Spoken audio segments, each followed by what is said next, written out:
Maayong buntag, maayong hapon, maayong gabii. Kini sa akong welcome video para akong project, ang Basahon ni Mormon, pero ang Bisaya version sa The Book of Mormon.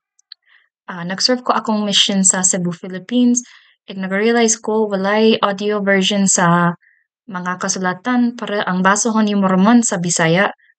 Um, Kay walay audio, nag-realize ko lisod siya para makatong ko sa Bisaya.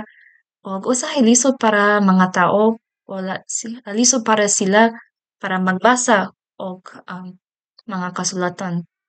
Dayon akong purpose para niining page sa mag-create ko og video, og audio para sa mga membriyo, mga misyonaryo, binsang kinsa. Dayon maminaw sila og mga kasulatan.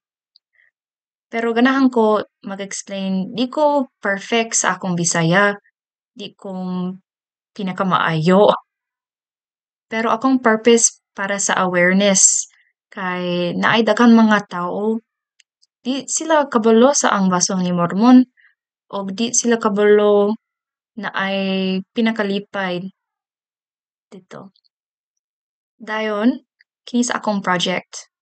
So, pinaka first installment sa akong video sa Premiere or para sa ang title page hangtod sa um, contents sa mag-include ko sa introduction sa first